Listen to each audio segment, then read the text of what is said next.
अरिहंत सिद्ध सूरी उपाध्याय साधु सर्व अर्थ के प्रकाशी मांगलिक उपकारी हैं। तिन्ह को स्वरूप जान राग ते भई जो भक्ति काय को नवाए स्तुति को जारी है। धन्य धन्य तिन्हीं ते काज सब आज भई कर जोरी बार बार वंदना हमारी है। मंगल कल्याण सुख ऐसो हम चाहत हैं। हो मेरी ऐसी दशा जैसी तुम धारी है। हो मेरी ऐसी दशा जैसी तुम धारी है। मंगलमय मंगल करण प्रीत राग विज्ञान नमो ताहि जाते भई अरहंतादि महान। करि मंगल करि हो महा ग्रंथ करण को काज जाते मिले समाज सब पावे निज पद राज। इस भव तरु का मूल एक जानहु मिथ्या भाव ताको करि निर्मूल अब करिए मोक्ष उपाय करिए मोक्ष उपाय। मोक्षार्थ प्रकाशक में सातवां अधिकार जैनाभासों का निरूपण करने वाला अधिकार है। जैनाभास शब्द पंडित जी ने दिया है। आभास कौन कौन से हैं वो आभास? निश्चयाभास, व्यवहाराभास, उभयाभास, 3 प्रकार के आभास। और चौथे प्रकार के मिथ्या दृष्टि है वो सम्यक के सन्मुख मिथ्या दृष्टि। ऐसे 4 प्रकार के मिथ्या दृष्टियों का वर्णन यहाँ 7वें अधिकार में किया है। और इसमें अपनी चर्चा व्यवहाराभासी मिथ्या दृष्टियों के संबंध में चल रही है। ये 7वां अधिकार वास्तव में इतना इम्पोर्टेंट है कि हर व्यक्ति को, यानी जो स्वाध्याय करते हैं और नहीं करते हैं, ये 7वां अधिकार अवश्य पढ़ना चाहिए। साल में एक बार जरूर पढ़ लेना चाहिए। ये भूल जाते हैं ना बहुत, मतलब बहुत ये हमारी भूलें निकालने वाला है। यानी क्या क्या गलतियां हमारे जीवन में हो जाती, कहाँ कहाँ मिथ्या मान्यताएं कोने कोने में जैसे छुप छुप के बैठी रहती हैं, जैसे कोने कोने में से ढूंढ ढूंढ के निकालिए। भी आगे बहुत ऐसा ऐसा लगेगा कि जैसे हमको ही देख के लिख रहे हैं क्या। ऐसे ऐसे प्रकरण हैं आगे बिल्कुल कि जैसे वो हम ही उनके सामने बैठे थे क्या। इस तरह के उन्होंने प्रकरण लिखे हैं। तो कल अपनी चर्चा हो गई थी व्यवहाराभासी 4 प्रकार के हैं। बोलिए रेखा जी, अनम्यूट करिए।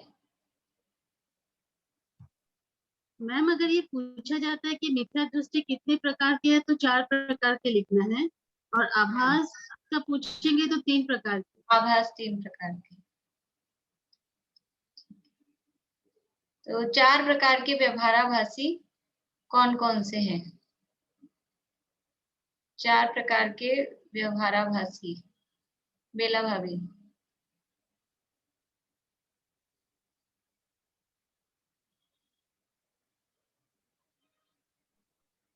एक तो कुल अपेक्षा धर्म धारक व्यवहाराभासी, परीक्षा रहित आज्ञानुसारी धर्म धारक व्यवहाराभासी, और सांसारिक प्रयोजनार्थ धर्म धारक व्यवहाराभासी है।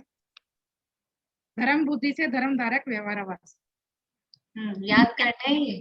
हाँ कर। आज तो आपने देख के बोले, कल बिना देखे। कल मतलब हाँ हाँ नेक्स्ट। हाँ ज्योति जी बोलिए।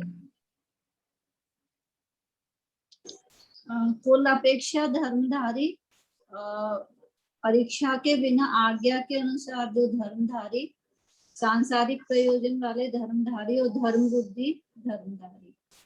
धर्म बुद्धि से धर्मधारक व्यवहार। ठीक है, बढ़िया। इस बार मैं ये सोच रही हूँ कि मैं प्रश्न तभी दूंगी जब आप लोग ये कहें कि हम छोटे छोटे प्रश्न होते हैं, हम बिना देखे उत्तर देने की कोशिश करेंगे, उसमें से रीडिंग नहीं लगाएंगे किताब में से।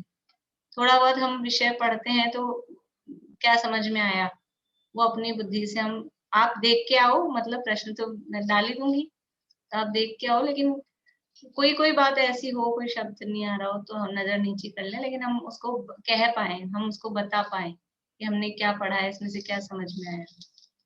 ठीक है, आज हमें चर्चा करनी है परीक्षा रहित आज्ञानुसारी धर्मधारक व्यवहाराभासी। पेज नंबर है 215। 215 नंबर पेज पे दूसरे प्रकार के जो व्यवहाराभासी हैं।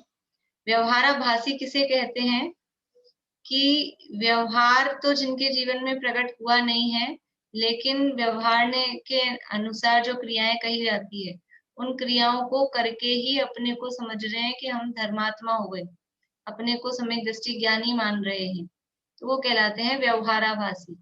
व्यवहार, वास्तव में व्यवहार कब प्रकट होता है कि जब निश्चय साथ में हो तो वो व्यवहार कहा जाता है। निश्चय के बिना ही व्यवहार का क्या होता है, निश्चय नहीं है तो आभास। तो निश्चय के बिना ही जो खाली क्रियाएं कर रहे हैं, उनको लग रहा है कि हमको सच्चा व्यवहार हो रहा है, और यही धर्म, उसी में संतुष्ट, केवल क्रियाएं करके ही जो संतुष्ट हो जाते हैं वो व्यवहाराभासी। देखिए, क्रियाओं का मतलब है पूजन पाठ व्रत उपवास। तो पूजा करना व्यवहाराभास है क्या? फिर हम पूजा नहीं करें, पूजा करना व्यवहाराभास नहीं है, लेकिन पूजा करके संतुष्ट हो जाना और उससे अपने आप को मानने ज्ञानी धर्मात्मा सम्यक दृष्टि, उसका नाम व्यवहाराभास है।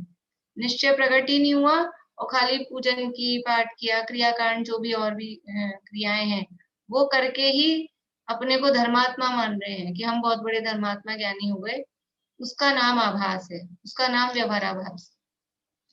तो अभी दूसरे प्रकार के व्यवहाराभासी क्या है? परीक्षा रहित आज्ञानुसारी।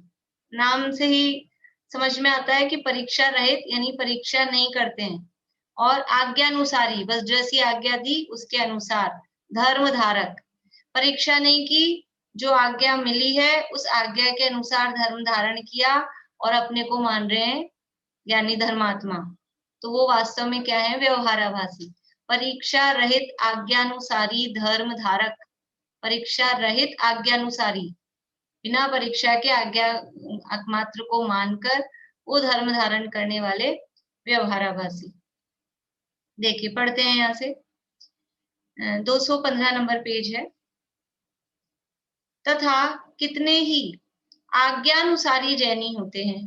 पहले तो कैसे थे? कुल अपेक्षा, कुल में पैदा हो गए और जैनी हो गए, अपने आप को ज्ञानी धर्मात्मा मान रहे हैं। दूसरे कैसे हैं? आज्ञानुसारी। कैसे हैं? जैसी शास्त्र में आज्ञा है उस प्रकार मानते हैं, परंतु आज्ञा की परीक्षा करते नहीं। बस जैसा शास्त्र में कहा है वैसा फॉलो करना है, वैसा मानना है, लेकिन आज्ञा की परीक्षा मतलब ये क्यों कहा है, किस लिए कहा है, इसको कहने का क्या प्रयोजन है, वो कहलाती है परीक्षा। सत्य असत्य का निर्णय करना, परीक्षा का मतलब सत्य असत्य का निर्णय करना, उसका नाम परीक्षा है। तो शास्त्र में जो कहा वो मान लिया आंख मीच के, लेकिन शास्त्र में ये जैसे ऐसा होता है, मैथ्स में अपने बच्चों की बुक्स होती है मैथ्स की, तो उसमें आगे सम दिए होते हैं, सवाल दिए होते हैं, और पीछे क्या होती है? उत्तरमाला, आंसर की वो होती है। तो अब कोई बच्चा वो उसमें लिखा है 2 + 2 करना है, तो पीछे उसमें लिखा है 4 आंसर में, तो अब वो खाली उधर से उधर उतार दे, परीक्षा नहीं करे, मतलब खुद नहीं देखे कि 2 और 2 कितने होते हैं, 5 और 5 कितने होते हैं, वो खुद ने सॉल्व किया है, वो हुई परीक्षा। वो खुद सॉल्व करेगा तो उसको निर्णय पक्का होगा, वो उसको आनंद भी अलग ही आएगा, और वो जो खुद सॉल्व करके व्यक्ति आंसर निकालेगा, जो खुद सॉल्व करता है, तो बाद में उसी तरह का दूसरा सवाल आएगा तो वो कर सकेगा। और जिसने पीछे से टिप दिया 2+2 4 लिखा है, 5+5 10 लिखा है। तो फिर अगर उसको पूछ लिया 6+6, तो वो तो पता ही नहीं है, वो आएगा ही नहीं। तो ऐसा परीक्षा करने का मतलब ये नहीं कि पीछे के आंसर गलत निकालना है, पीछे के आंसर तो फॉलो करने हैं, लेकिन खुद मिलान करके फिर उसको फॉलो करें। तो भगवान की आज्ञा तो माननी है, लेकिन आज्ञा कैसे माननी है कि उस आज्ञा को बराबर कसौटी पे कस के कि हम जो भगवान कह रहे हैं वास्तव में ऐसा है कि नहीं है। राग आदि प्रगटिए दुख देन, ऐसा कहा भगवान ने। तो हमको राग भाव में, मोह राग द्वेष परिणामों में दुख लगता है कि नहीं लगता है? वीतरागता ही सुख स्वरूप है, ऐसा भगवान की आज्ञा है। तो हमें वीतरागता तो पता नहीं है, लेकिन राग द्वेष कम होते हैं। तो वो राग द्वेष कम होने में ही हमको सुख लगता है कि नहीं लगता है, शांति लगती है कि नहीं लगती है। कषाय कम होती है तो शांति लगती है कि नहीं लगती है। तो ऐसा ये हम उसको, आज्ञा उनकी है, लेकिन उसको जीवन में चेक करें कि वास्तव में सच है कि नहीं। तो यदि हमने ऐसा चेक किया होगा तो हम भटकेंगे नहीं, भ्रष्ट नहीं होंगे। वरना क्या है, वैसे आज्ञा मानी है, फिर लगता है कुछ हो तो रहा नहीं है, तो दूसरा कोई कुछ लोभ लालच दिखाएगा तो उधर पहुंचेंगे। वास्तव में वो सच्चा ग्रहण, सच्चा धारण धर्म का नहीं होगा। तो जैसी शास्त्र में आज्ञा है उस प्रकार मानते हैं, परंतु आज्ञा की परीक्षा करते नहीं। यदि आज्ञा ही मानना धर्म हो तो सर्व मत वाले अपने अपने शास्त्र की आज्ञा मानकर धर्मात्मा हो जाएं। वही तर्क जो पीछे दिया था, यदि कुल में जन्म लेने से ही धर्मात्मा होते हैं, तो जो जिस कुल में जन्म लिया है वो अपने कुल को फॉलो करता है, वो धर्मात्मा हो जाएगा। ऐसे ही शास्त्र की आज्ञा मानने मात्र से धर्मात्मा होते हों, तो हर जो भी अन्य मत वाले क्या धार्मिक नहीं होते? बहुत धार्मिक होते हैं, बहुत वो अपना धर्म बहुत पालन करते हैं, कट्टर होते हैं। तो वो धर्म पाल रहे हैं, अपनी शास्त्र की आज्ञा फॉलो कर रहे हैं, तो फिर वो सब धर्मात्मा का मतलब यहाँ सच्चे ज्ञानी धर्मात्मा हो रहे हैं। ऐसे हम उनको भी कह रहे हैं धर्मात्मा, लेकिन धर्मात्मा का मतलब है सच्चे जो सम्यक दृष्टि ज्ञानी धर्मात्मा। फिर वो भी हो जाएंगे, क्योंकि शास्त्र की आज्ञा मानना धर्म है और उनके शास्त्र में जो जो आज्ञा लिखी है वो उसको फॉलो करते हैं। कल भी कहा था कि वो 4 बार नमाज पढ़नी कि 5 बार नमाज पढ़नी है, उनके शास्त्र में कहा है, और वो बराबर कहीं भी हो, सड़क पे हो, ट्रेन में हो, कहीं भी हो, वो बैठ जाते हैं अपना बिछा के कि उनको पढ़नी है उस समय। तो फिर वो अपनी शास्त्र की आज्ञा मान रहे हैं, तो क्या वो भी सम्यक दृष्टि ज्ञानी धर्मात्मा कहलाएंगे? ऐसे तो फिर सभी हो जाएंगे, तो उनको तो नहीं कह सकते।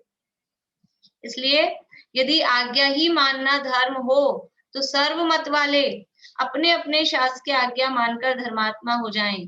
इसलिए परीक्षा करके जिन वचन की सत्यता पहचान कर जिन आज्ञा मानना योग्य है, परीक्षा करके जिन वचन की सत्यता पहचान कर, कि ये 7 तत्व कहे हैं, ये जैसे प्रश्न उठाया ना, ये तत्व 7 ही क्यों है, 7 को कहने का क्या प्रयोजन है, तो हमने उसमें बुद्धि लगाई कि इसके बिना काम नहीं चलेगा, इसके बिना काम नहीं चलेगा, ये तो जरूरी है, मोक्ष पहुंचना है, मोक्ष को जानना जरूरी है। फिर मोक्ष का मार्ग क्या है, तो संवर निर्जा को जानना जरूरी है। और संवर निर्जा क्या है कि आश्रव और बंध का अभाव, इसलिए उनको भी जानना जरूरी है। और एक मैं कौन हूँ और एक मेरे साथ लगावट क्या है, इनके संयोग से ये आश्रव बंध खड़े हुए हैं, तो ऐसे जीव और अजीव को भी जानना जरूरी है। तो वो ये परीक्षा हुई, ये बुद्धि लगाई, फिर हमको निर्णय हो गया कि हाँ तत्व 7 ही होते हैं, इसके अलावा और दूसरा कुछ जानना प्रयोजनभूत नहीं, ये प्रयोजनभूत है। ऐसे परीक्षा करके, अभी जैसे राग कई और वीतरागता की बात की कि राग भाव में दुख है, कोई सा भी राग हो, चाहे शुभ राग हो, चाहे अशुभ राग हो, चाहे कम राग हो, चाहे ज्यादा राग हो, वो राग है, वो आग है। ये कहा जिनेन्द्र भगवान ने, यह राग आग दहे सदा, ये हमेशा जलाती है। तो अब चेक करें कि कौन सा भी राग है वो जला रहा है कि नहीं जला रहा है, वो कष्ट देता है कि नहीं देता है। इतना सा भी अणुमात्र भी राग आदि का सद्भाव है जिस जीव के, यदि इतना सा भी राग रहता है तो वो मुक्त नहीं हो पाता और वो राग उसको कष्ट देता है। इसलिए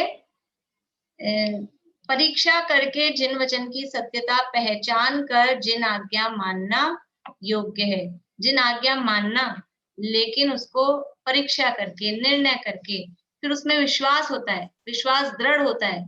यदि हम परीक्षा करके मानते हैं तो हमारा विश्वास पक्का रहता है, नहीं तो फिर छूट जाता है ऐसे ही। प्रैक्टिकल करके भी दिखाया, 3 मोक्ष चले गए, 2 को जरा सा राग आया तो संसार में अटक गए ना। बिल्कुल, 5 पांडवों में से 3 मोक्ष गए और 2 रह गए। क्यों? क्योंकि वो राग आ गया था, थोड़ा सा राग बचा था, तो राग बचा था तो वो जीव मुक्त नहीं हो सकता है। इसलिए ये परीक्षा, ऐसी परीक्षा अपने जीवन में जो भी बातें जिन धर्म में कही गई हैं वो हमें ऐसी लगती है कि नहीं। जैसे पीछे कहा टोडामल जी साहब ने कि ये जो दुख हमने तुझे कहे, तीसरे अधिकार में बात आई थी ना कि ज्ञानावरण के उदय से होने वाला दुख, दर्शनावरण के होने से, वेदनीय के मोहनीय के उदय से होने वाला दुख, ये प्रकरण पीछे आए। तो ये जो हमने बातें कही हैं, ये दुख जो हमने कहे हैं, ये तुझे भाषित होते हैं कि नहीं होते हैं? हमने दुख बताया कि ऐसी ऐसी पराधीनताएं हैं, ये पराधीन प्रवृत्तियां, मति ज्ञान की, श्रुत ज्ञान की कितनी पराधीन प्रवृत्ति है, तो वो फील होती है कि नहीं होती है? वो फील होती है तो हमको लगता है हाँ ये बात सच है, तो हमको विश्वास जमता है। और ऐसे उन्होंने कह दिया, हमने मान लिया, ठीक है, तो फिर वो विश्वास नहीं होता है पक्का। जो विश्वास ही नहीं है तुम्हें सच्चा, तो फिर सम्यक दर्शन तो विश्वास का नाम है। दर्शन मतलब श्रद्धा, विश्वास। अभी तुम्हें विश्वास ही नहीं है, फिर कहते हैं सम्यक दृष्टि हो गए, हम ज्ञानी हो गए। इसलिए परीक्षा करके और फिर सत्यता पहचान कर जिनाज्ञा मानना योग्य है। देखिए आगे, बिना परीक्षा किए सत्य असत्य का निर्णय कैसे हो, ये कौन कह रहा है? आप लोगों को ये समस्या हुई थी पिछले प्रकरण में कि कौन कह रहा है, पता ही नहीं चलता। ये व्यवहारावासी कह रहा है कि पंडित जी कह रहे हैं? बोलो पारुल। व्यवहारावासी पंडित जी कह रहे हैं, बहुत बढ़िया। व्यवहारावासी नहीं कह रहा है, ये वो कह रहे हैं कि यदि परीक्षा नहीं किए करोगे, बिना परीक्षा किए सत्य असत्य का निर्णय कैसे होगा। ये व्यवहारावासी प्रश्न नहीं कर रहा है, ये पंडित जी। अब जिन लोगों को कंफ्यूजन होता हो ना, वो यहाँ लिख लें कि पंडित जी कह रहे हैं कि पिछले उसमें आप लोगों को यही समझ नहीं आ रहा था कि कौन कह रहा है, पता ही नहीं चलता है। बोलिए भारती आंटी। लेकिन वैसे पंडित जी नहीं बोल रहे हैं, लेकिन इसमें जो भी क्वेश्चंस किए हैं वो तो उन्हीं के किए हुए हैं ना, और वो निश्चयभाषी के तौर पे किए हुए हैं। नहीं, उस प्रकरण में ज्यादा प्रश्न निश्चयभाषी ने किए, लेकिन पंडित जी ने भी प्रश्न उठाए हैं कुछ जगहों पर, उन्होंने भी उठाए हैं। वो तो इसीलिए वो यहाँ भी हमको परीक्षा की मतलब आवश्यकता पड़ती है कि क्या बात चल रही है, वो हम देख के, और फिर ये किसने कहा है वो समझ में आता है फिर हमको। नहीं, निश्चयभाषी वाला प्रकरण तो बहुत बहुत कंफ्यूजिंग था। ये एकदम अभी तक तो ये सिंपल लग रहा है, आगे पता नहीं। उससे सिंपल है थोड़ा। मतलब परीक्षा, बिना परीक्षा किए सत्य असत्य का निर्णय कैसे हो, ये वो उसकी परीक्षा की आवश्यकता सिद्ध कर रहे हैं। आप इसमें हेडिंग दे सकते हैं कि परीक्षा की आवश्यकता। ये जो पैराग्राफ है, ये परीक्षा की आवश्यकता क्या है। समझ लो ये वो प्रश्न उठा रहा है, व्यवहारावासी ये प्रश्न उठा रहा है कि क्या आवश्यकता है परीक्षा की, क्या जरूरत है, तो वो उत्तर दे रहे हैं कि बिना परीक्षा किए सत्य असत्य का निर्णय कैसे हो। ठीक है। और बिना निर्णय किए जिस प्रकार अन्य मती अपने शास्त्रों की आज्ञा मानते हैं, उसी प्रकार इसने जैन शास्त्रों की आज्ञा मानी। यह तो पक्ष से आज्ञा मानना है। भाई हम वही जैसे कुल अपेक्षा धर्म धारण किया था, वैसे हम बस जैन कुल हैं, जैन कुल में हमने जन्म लिया है और हमारे भगवान की आज्ञा है, इसलिए हमको तो आंख बंद करके ये मानना है। बिल्कुल ब्लाइंड फॉलोअर जिसे कहते हैं, अंधविश्वास। ये अंधविश्वास है। यदि परीक्षा रहित आज्ञा मानी तो वो अंधविश्वास है। बोलिए ज्योति जी। नहीं, मैं ऐसी बोल रही हूँ, जैसे वो होता है ना कि एक ट्रस्ट हो गया अपने जैसे पेरेंट्स पे हो जाता है कि भाई मतलब कब उनकी हम कब तक परीक्षा लेंगे ना, ऐसे। नहीं तो परीक्षा अभी आगे ये प्रकरण बताएंगे, प्रश्न भी उठाएंगे। रोज परीक्षा नहीं लेनी है। जैसे देखिए, एक परीक्षा के संबंध में वीर सागर जी भाई साहब देते हैं उदाहरण कि जैसे हमको, जैसे आप शिफ्ट हुए अभी यहाँ, तो इतना टाइम, इतने महीने हो गए आपको, अब आपको सामान खरीदने पड़ता है, ग्रोसरी। तो आपने एक आध दुकान चेक की, अपने आसपास की देखी, और फिर आपने देखा कि जैसे मान लीजिए आप 2 दुकानों से सामान लाए, और फिर आपने देख लिया कि दोनों में से ये दुकान पे सही है, रेट भी सही है और ये अच्छा है, तो हमको क्या समझ में आता है, एक बार हम उसकी चेक करते हैं दूसरे के साथ, दूसरे का लाके दूसरे की दुकान पे जाके रेट्स या सामान वस्तु उसकी क्वालिटी वो हम सब कंपेयर करते हैं। उसके बाद में क्या होता है, हमको निर्णय हो जाता है कि ये वाला दुकानदार सही है, इससे लानी है। फिर क्या होता है, हर बार परीक्षा करते हैं, अब इसका सामान लाओ, फिर इससे आज दाल ली है, फिर पास वाले से दाल की रेट पूछो, फिर आज इससे घी लिया है, फिर पास वाले से घी की रेट पूछो। एक बार परीक्षा हो जाती है, फिर हमको विश्वास हो जाता है कि ये दुकानदार ईमानदार है, ये सही रेट लगाता है, मिलावट नहीं करता है, और जो भी है। फिर हम जो भी सामान लाते हैं वो आंख मीच के उसके से उठा लाते हैं। ऐसे ही बार रोज रोज परीक्षा नहीं करनी। प्रयोजनभूत तत्वों में परीक्षा, परीक्षा किसमें की जाएगी, अभी आगे आ रहा है ये प्रकरण कि प्रयोजनभूत तत्वों में परीक्षा कर ली कि ये और उनकी ये सत्य कहेंगे कि झूठ कहेंगे, ये हमने देख लिया कि वो वीतरागी हैं, वो झूठ क्यों कहेंगे। या झूठ बोलना, गलत बोलना दो कारणों से होता है। कौन से दो कारणों से होता है? एक तो लोभ से बोलते हैं लोग, लोभ हो कोई। हाँ, आभा आंटी बोलिए, झूठ बोलना किन दो कारणों से होता है? एक तो भय से बोलेगा वो झूठ, और एक लोभ से बोलेगा। बेला भाभी, बाल बोध का क्वेश्चन यही है। बोल रही थी। पारुल बोलिए। लोभ से ही बोल, लोभ और राग या भय। द्वेष से। बहुत बढ़िया, राग द्वेष से। और ये तो एक में आ गए, राग द्वेष। तो बोलो प्रीति। और अज्ञान से। हाँ, ममता भाभी बोल रहे हैं, चलो बोलो ममता भाभी। अज्ञान से बोलेगा या लोभ हाँ, या फिर राग ये से। लोभ भय ये तो सब राग द्वेष में आ गए। यानी या तो कषाय से बोलेगा, राग द्वेष कहो कषाय कहो, झूठ बोलना होता है या तो कषाय के वश होकर, या फिर अज्ञानता से, हमें पता ही नहीं है, ज्ञान ही नहीं है। दो कारण होते हैं झूठ बोलने के, असत्य बोलने के। तो जो हमारे भगवान हैं वो वीतरागी हैं, समस्त कषायों का अभाव हो गया, राग द्वेष है ही नहीं, तो क्यों झूठ बोलेंगे? इसलिए पहला कोई कारण नहीं है झूठ बोलने का। और अज्ञान, कि अज्ञान भी नहीं है, सर्वज्ञ हो गए हैं, संपूर्ण ज्ञान प्रकट हो गया है, इसलिए भी झूठ बोलने का कोई कारण नहीं है। तो ये परीक्षा एक उनके स्वरूप की, देव के स्वरूप की परीक्षा हुई, और फिर उन्होंने जो बात बताई उन तत्वों की परीक्षा। ये दोनों परीक्षा कर ली, एक बार कर ली, फिर अब वो सुमेरु पर्वत कितना ऊंचा है, कौन इंच टेप लेके नापने जाता है? इंच टेप से नपेगा भी नहीं। कौन नापने जाएगा कि असंख्य द्वीप समुद्र हैं, कितना स्वर्ग है, कितने नरक हैं। कि उन्होंने जब मूलभूत में झूठ नहीं बोला, प्रयोजन भूत में झूठ नहीं बोला, तो अब इसमें क्यों झूठ बोलेंगे? तो एक बार परीक्षा हो जाती है, फिर वो विश्वास हो जाता है, फिर बार बार में परीक्षा नहीं की जाती। बोलिए भारती आंटी। अज्ञान से क्यों झूठ बोलेगा कोई? अज्ञान से इसलिए बोलेगा कि हमें पता नहीं है ना, पता नहीं है तो गलती हो जाती है, अज्ञानता से गलती हो जाती है ना, झूठ बोलता है कि नहीं, नहीं तो बोलता अगर है? आज मैंने अज्ञानता से जैसे रस्सी को सांप समझा तो वो भी झूठ हुआ। मतलब रस्सी को अज्ञानता मैंने तो मतलब रस्सी थी पर मेरे को सांप लगा, तो मैंने तो जब बोला समझा तो आपने गलत ही ना, क्योंकि आपको ज्ञान नहीं था, तो समझा तो आपने गलत ही ना, रस्सी को भी सांप। सही तो नहीं समझा ना, सही तो नहीं समझा ना। नहीं, तो ये झूठ में आ जाएगा। झूठ को नहीं, इसको झूठ नहीं बोलेंगे, तो झूठ का वो उदाहरण सही नहीं है, उसको झूठ नहीं बोलेंगे।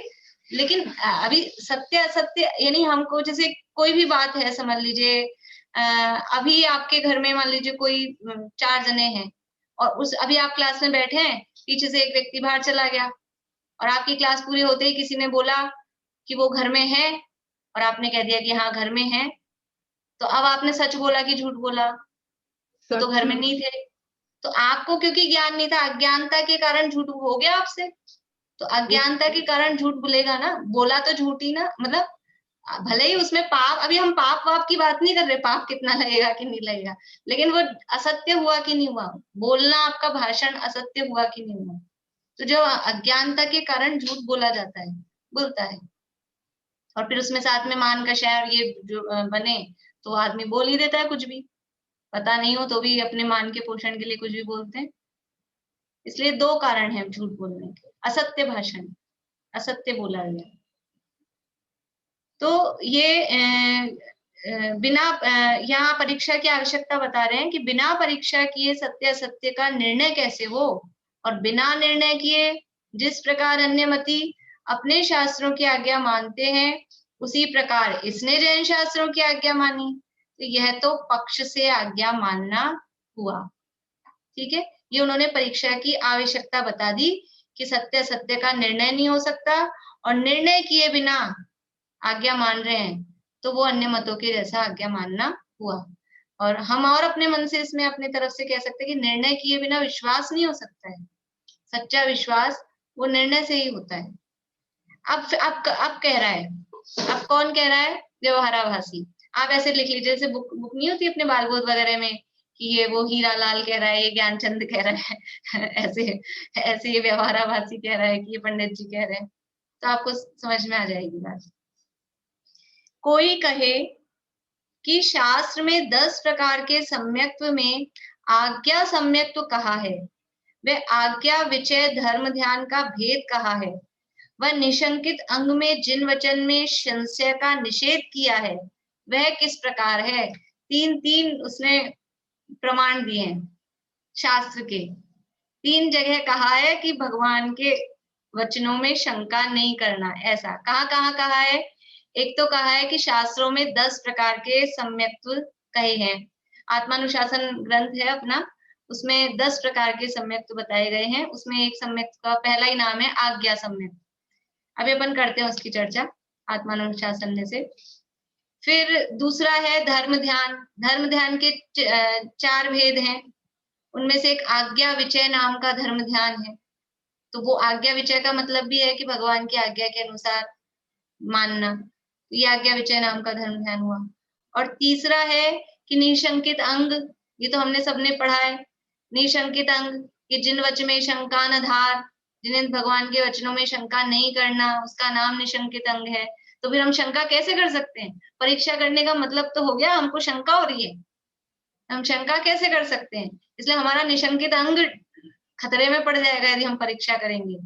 ये वो तर्क दे रहा है। आज्ञा सम्यक भी तो कहा है, हम आज्ञा मान रहे हैं इसलिए हम सम्यक दृष्टि है। तो ऐसा कह के ये प्रश्न कह रहा है। अभी 10 प्रकार के जो सम्यक हैं उनकी थोड़ी सी चर्चा अपन यहाँ करते हैं, समाधान फिर कल पढ़ेंगे इसका। ये आत्मानुशासन, देखिए मैं इसमें पीडीएफ खोल देती हूँ। आत्मानुशासन का 11 नंबर का श्लोक है। आत्मानुशासन ग्रंथ है, बहुत अच्छा ग्रंथ है। गुणभद्राचार्य हुए हैं, उन्होंने लिखा है। संस्कृत में श्लोक हैं और बहुत ही नीति परक और वैराग्य के उपदेश के इस तरह के इसमें श्लोक हैं। अच्छा ग्रंथ है। आज्ञा, ये पद्यानुवाद पढ़ रही हूँ मैं, या भैरी भाई साहब ने पद्यानुवाद किए हैं। आज्ञा मार्ग सूत्र उपदेश और संक्षेप बीज उत्पन्न, अर्थज विस्तारज अवगाढ़ परम अवगाढ़ कहा सम्यक। आज्ञा मार्ग उपदेश सूत्र बीज संक्षेप विस्तार और अर्थ से उत्पन्न होने के कारण 8 भेद होते हैं। ये तो 8 प्रकार का सम्यक, यानी आज्ञा सम्यक, मार्ग सम्यक, तो ऐसे सम्यक के भेद हैं अलग अलग। तथा प्रारंभ में अव और परमाव विशेषण युक्त गाढ़पना होने से अवगाढ़ और परमावगाढ़ ये 2 भेद मिलाकर सम्यक्त्व के कुल 10 भेद जानना चाहिए। ये तो अर्थ इस तरह से इसलिए किया है, वो श्लोक में इसी तरह से 2 लाइनों में और इसी तरह से गाढ़ अवगाढ़ ऐसा दिया है, इसलिए ऐसा अर्थ दिया है। मतलब क्या हुआ सीधा सीधा कि 10 प्रकार के सम्यक्त्व हैं। आज्ञा सम्यक्त्व, मार्ग सम्यक्त्व, उपदेश, सूत्र, बीज, संक्षेप, विस्तार, अर्थ, अर्थज और अवगाढ़ और परमावगाढ़। अब इनमें थोड़ा थोड़ा सा स्वरूप है, थोड़ा सा यहीं से देख लेते हैं अपन। आज्ञा मार्ग और उपदेश सम्यक्त्व का स्वरूप, मैं श्लोक नहीं पढ़ रही हूँ, सीधा अर्थ पढ़ते हैं। हे भव्य, शास्त्र पठन के बिना वीतराग की आज्ञा से वचन सुनने मात्र से होने वाले श्रद्धान को आज्ञा सम्यक्त्व कहते हैं। ये सम्यक का प्रकार है, सम्यक्त्व होता है, लेकिन यहाँ लिखा है शास्त्र पठन के बिना वीतराग की आज्ञा से वचन सुनने मात्र से। तो वचन सुनने मात्र से कहा तो है कि बस उनकी जो उन्होंने कहा वो सुनो और मानो, लेकिन वो वचन सुनकर भी अंदर वो प्रोसेस हो जाती है। जैसे जहाँ एक प्रकार का सम्यक्त हुआ तो निश्चय सम्यक्त जब तब कब होगा कि वो जो आज्ञा मानी, आज्ञा मान के प्रोसेस तो वही होगा ना अंदर, तभी सम्यक्त होगा। तो यहाँ ये आज्ञा सम्यक्त कहा है वो वास्तव में उस आज्ञा की बात है कि जिनकी परीक्षा संभव नहीं है। वास्तव में कि जिनकी परीक्षा संभव नहीं है उनको भगवान की आज्ञा से और माना, स्वर्ग है, नरक है, ऐसा श्रद्धान हमने किया। 6 द्रव्य हैं, 6 द्रव्य हैं तो कितने द्रव्य दिखते हैं आंखों से? कितने द्रव्य दिखते हैं आंखों से? एक ही दिखेगा आंख से? तो दो कौन से दिख रहे हैं आंख से? भारती आंटी, आंख से दूसरा कौन सा दिखा आपको? जीव कहाँ दिखता है आंख से? जीव आंख से नहीं दिखता है, वो अनुमान ही लगा रहे हैं हम कि ये शरीर के माध्यम से, आंख से तो नहीं दिख रहा है, आंख से एक ही दिख रहा है। लेकिन फिर भी परमाणु तो परमाणु वो भी नहीं दिखता है, फिर भी हम मानते हैं कि नहीं मानते हैं? हमने माना है कि नहीं माना है कि एक धर्म द्रव्य है, एक अधर्म द्रव्य है, एक उद्गल का परमाणु होता है, मैं हूँ, जीव हूँ, ये माना है कि नहीं माना है? तो ये सब आज्ञा से माना है। तो ये इस तरह का भी श्रद्धान होता है। ये वचन सुनने मात्र से होने वाले श्रद्धान को आज्ञा सम्यक्त कहते हैं। फिर देखिए आगे, विस्तृत ग्रंथों को सुने बिना बाह्याभ्यंतर परिग्रह रहित कल्याणकारी मोक्ष मार्ग की श्रद्धा से दर्शन मोह उपशांत होने के कारण होने वाले सम्यक्त को मार्ग सम्यक्त कहते हैं। यानी मोक्ष मार्ग का हमने वर्णन सुना, मोक्ष मार्ग की चर्चा सुनी, और मोक्ष मार्ग की चर्चा सुनने से ही दर्शन मोह उपशांत हो गया। उससे ही हमको वो प्रोसेस सब में वही होने वाला है, लेकिन किसको ये समझ लीजिए निमित्त की मुख्यता से, बाहर में कौन सा निमित्त बना उस अपेक्षा से ये नाम दिए हैं। कोई प्रोसेस में फर्क नहीं है, प्रोसेस तो वही होना है, दर्शन मोह उपशांत होगा। लेकिन खाली मोक्ष मार्ग बाहर में सुना के मुनिराज को देख लिया और ऐसा मोक्ष मार्ग है बाह्य अभ्यंतर परिग्रह रहित और ये कल्याणकारी, ऐसा वीतरागी मोक्ष मार्ग है, और वो सुन के और अंदर स्वरूप की श्रद्धा हुई, रत्नत्रय की श्रद्धा हुई और आत्मा में लीन हो गए, तो वो जो सम्यक हुआ उसको मार्ग सम्यक कहते हैं। मुझे अच्छे से समझ में नहीं आया, सॉरी। क्या नहीं समझ आया? मार्ग या आज्ञा? मार्ग, मार्ग का मतलब है मोक्ष मार्ग। मोक्ष मार्ग क्या कहा जाता है? समझ लीजिए जो मोक्ष मार्ग में चल रहे हैं, मोक्ष मार्ग का स्वरूप एक तो रत्नत्रय, और यहाँ किया है बाह्य अभ्यंतर परिग्रह रहित, मतलब की है मुनिराजों का स्वरूप मोक्ष मार्ग में जो आरूढ़ हैं। एक जगह ऐसा लिखा है शायद प्रवचन सार में कि अमृत चंद्राचार्य देव ने कि साक्षात मोक्ष मार्ग हम खड़े हैं, हम मोक्ष मार्गी, ऐसा नहीं मैं खुद ही मोक्ष मार्ग हूँ ऐसा। तो ऐसे मुनिराजों का स्वरूप सुनकर, मोक्ष मार्ग का स्वरूप सुनकर धर्म की दृढ़ श्रद्धा हुई और उस धर्म को प्रकट करने की रुचि हुई और दर्शन मोह उपशांत हुआ, सम्यक दर्शन प्रकट हो गया। लीन तो आत्मा में ही होना है, लेकिन किसको कौन सी बात क्लिक करती है? तो ये मार्ग का स्वरूप सुनकर वो क्लिक किया, किसी को आज्ञा उपदेश सुना और वो क्लिक किया और उससे वो सम्यक दर्शन हुआ। तो ऐसे आज्ञा सम्यक और मार्ग सम्यक। देखिए तीसरा है उपदेश सम्यक। तीर्थंकर आदि उत्कृष्ट पुरुषों के पुराण के उपदेश से उत्पन्न होने वाले सम्यक ज्ञान द्वारा जो पुरुष आगम समुद्र में प्रवीण हैं, उनके उपदेश से होने वाली दृष्टि को उपदेश सम्यक कहते हैं। कि किन्हीं महापुरुषों का उपदेश मिला, तीर्थंकर आदि उत्कृष्ट पुरुषों के पुराण के उपदेश से, यानी समझ लीजिए कथा आदि कहानी सुनाई, अथवा उनके जो कहानी में जो उपदेश दिया था ऐसा उपदेश सुनकर उससे जो सम्यक दर्शन प्रकट हो गया, तो उसे उपदेश सम्यक कहते हैं। हमने पुराण पढ़ा, प्रथमान योग पढ़कर सम्यक दर्शन हो सकता है कि नहीं हो सकता है? हो सकता है। कहानी पढ़ी और वो उसमें वहां प्रथमान योग में भी 6 द्रव्य 7 तत्व का स्वरूप वो उपदेश के अंतर्गत वहां उसमें आता है और वो कहानी पढ़ के वितरागता हुई और वो उपदेश धारण किया, तो उससे सम्यक दर्शन होता है। तो उपदेश सुनकर जिनको सम्यक दर्शन हो वो उपदेश सम्यक्त्व कहलाता है। फिर है सूत्र सम्यक। मुनियों के आचरण के विधान का प्रतिपादन करने वाले आचार सूत्रों को सुनने से उत्पन्न होने वाला श्रद्धान सूत्र सम्यक्त्व कहलाता है।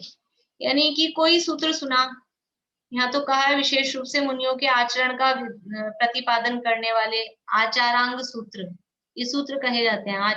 आचारांग, सूत्र कृतांग, ये जो 12 अंग हैं उनमें वो सूत्र कहे जाते हैं। तो कोई एक सूत्र सुना, आप तो ऐसे समझिए कि एक तत्वार सूत्र का एक सूत्र सुना, और तत्वार सूत्र का एक सूत्र सुना कि आज हमने सूत्र पढ़ा था दुख शोक तापा क्रंदनवत परिदेव नान्यात्म परोभय स्थानान्य असद विद्यस्य, और ये सूत्र सुना और इस सूत्र का विचार करने लग गए, और इस सूत्र का विचार करते करते कि ये सब असाता वेदनी के आश्रव के कारण है और ऐसा नहीं करना, और आत्मा का स्वरूप कैसा है, और वहां पहुंच गए और उससे सम्यक दर्शन हो गया। तत्वार्थ श्रद्धानम सम्यक दर्शन ऐसा सुना। जीवा जीवाश्रव बंध संवर्ण मोक्षास तत्वम ऐसा सूत्र सुना और उससे सम्यक दर्शन हो जाए। प्रमाण नयर अधिगम इतना सुना, लेकिन उस सूत्र को सुनकर वो श्रद्धान हुआ, विचार हुआ, तत्व निर्णय हुआ, सम्यक दर्शन हो जाएगा। तो उसको सूत्र सम्यक्त्व कहते हैं। फिर है बीज सम्यक्त्व। गणित ज्ञान के कारणभूत बीजों की उपलब्धि अर्थात श्रद्धान रूप परिणति को बीज सम्यक्त्व कहते हैं। गणित ज्ञान के कारणभूत बीजों की उपलब्धि यानी कि बीज का मतलब है, बीज समझते हैं कि एक बीज बोया उससे वृक्ष कितना बड़ा होता है, वो बीज छोटा सा है। तो गणित के बीज गणित बोलते हैं, बीज गणित अलजेब्रा को। ये बीज गणित मतलब वो गणित ज्ञान के कारणभूत बीज, ये अपने तिलोय पन्नति और ये गोमटसाजी जीव कांड, इनमें बहुत गणित का वर्णन है।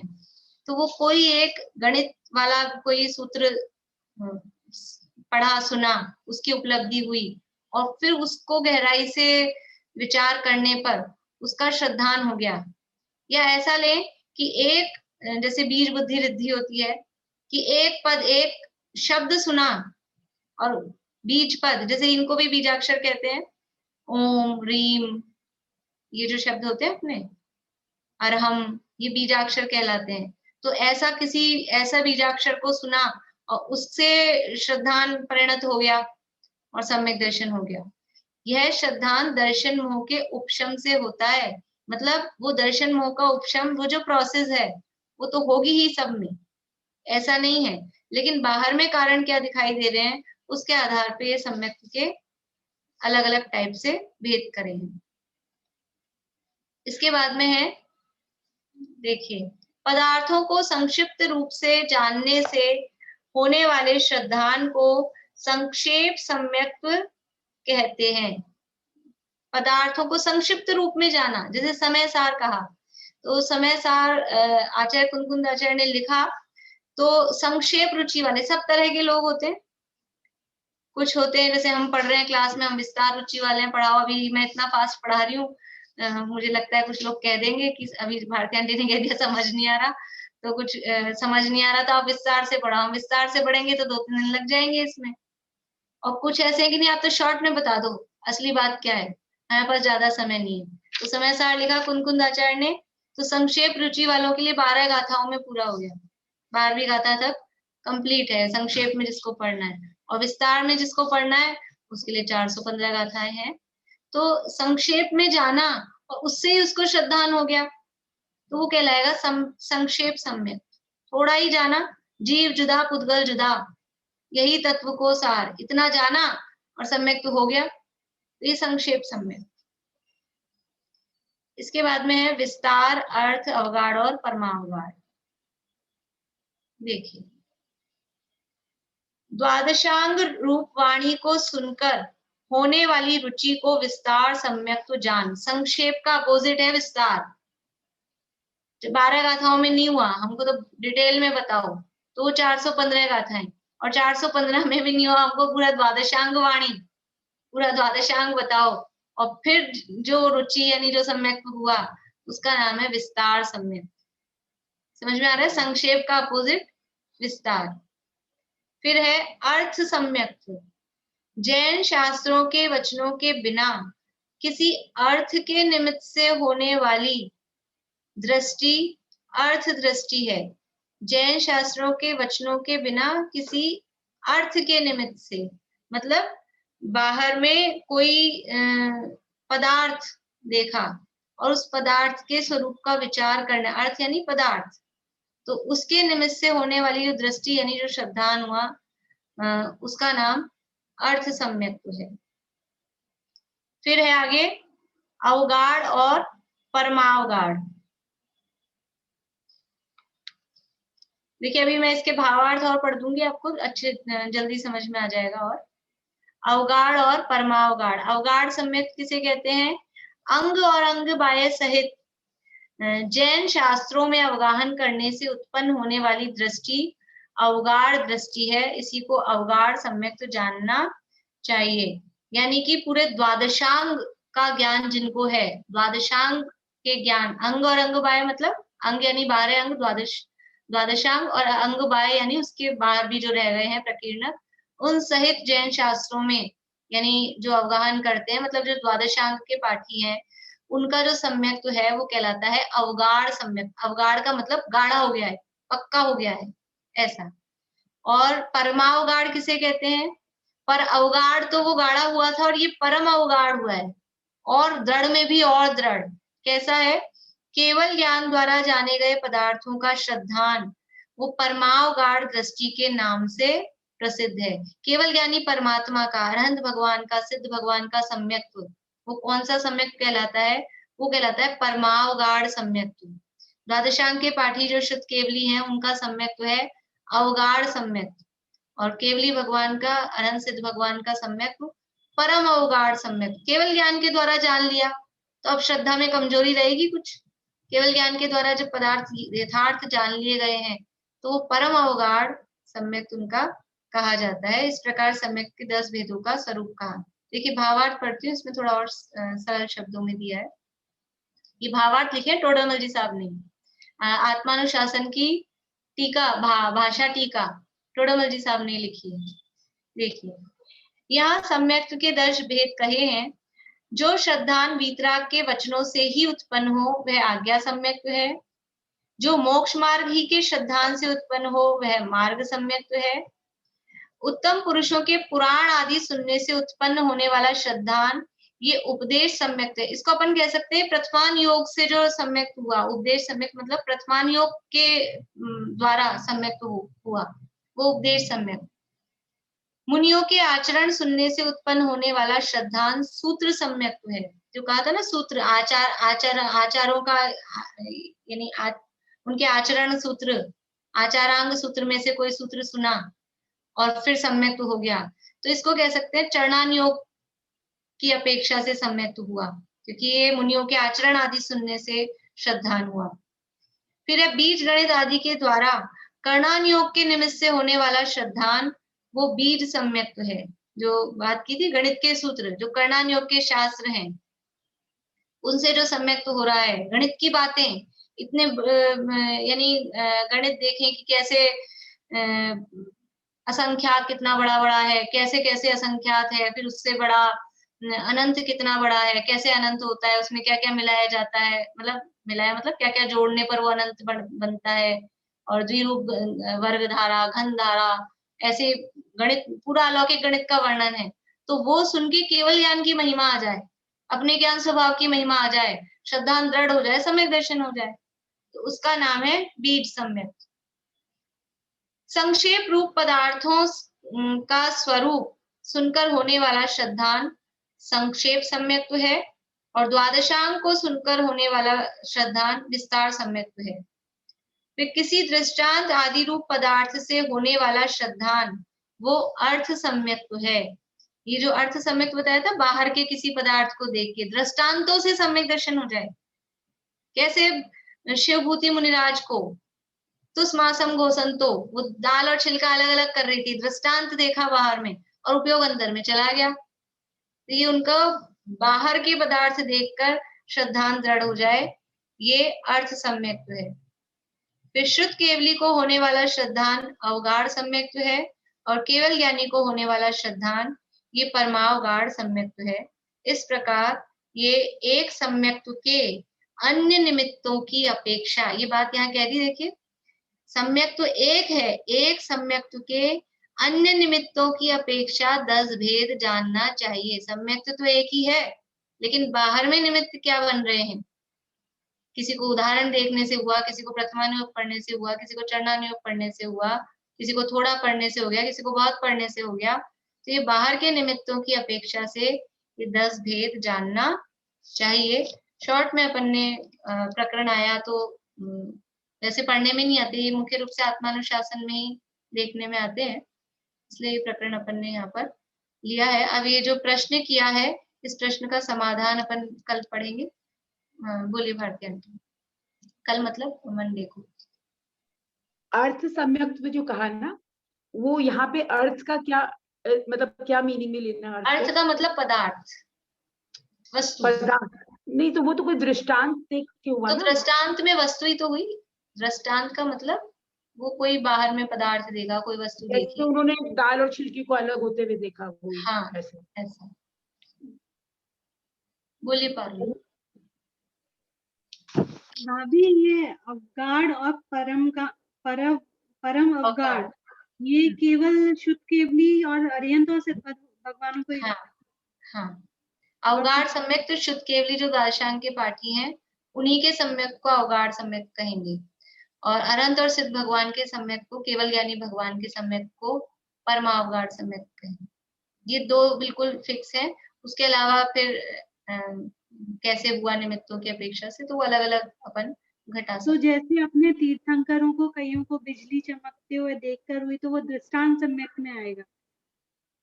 पिछले जन्म के नहीं, अपने तीर्थंकरों को बिजली के चमकने से भी वीतरागता आई ना, सम्यक हुआ। बिजली के चमकने से सम्यक तो नहीं हुआ। बिजली के चमकने से तो वैराग्य होता है। सम्यक दृष्टि से तो पहले से ही थे। सम्यक दृष्टि तो पिछले भाव से ही आए थे। सम्यक दर्शन का मतलब सम्यक दर्शन होना, ये तो वैराग्य हुआ, फिर दीक्षा ली उन्होंने। वो बिजली के चमकने से तो वैराग्य हुआ है, उसको दृष्टांत सम्यक नहीं कहेंगे। उसका मैंने उदाहरण दिया शिव। हाँ आप बोलिए पहले। शिवभूति मुनिराज वाला जो दिया ना, वो अर्थ सम्यक, कि शिवभूति मुनिराज को वो बाहर में दाल और छिलका अलग अलग होते हुए देखकर फिर सम्यक दर्शन हुआ। अभी अपन ने फास्ट लिया है ना, अपन थोड़ा गहराई से देखें तो और अपने को उदाहरण मिल जाएंगे। हाँ आप बोलिए पारुल, क्या पूछ रहे थे आप? कल सैटरडे है भाभी। हाँ कल सैटरडे वाली क्लास, सैटरडे वाली क्लास होगी बिल्कुल। कल जो वो अपने नमोकार मंत्र की स्टार्ट की थी बेसिक वाली, वो सैटरडे को हो रही है। चलिए अभी यहीं पूरा करते हैं। ये प्रश्न 2 दिन से चेक कर रहा है नमोकार मंत्र वाली क्लास, आज भी चेक करने आया है। क्या कह रहे हैं? मैं बोल रही हूँ प्रश्न 2 दिन से परेशान हो रहा है, नमोकार मंत्र की क्लास चेक करने को आता है वो। चलिए जिनवाणी स्तुति करते हैं।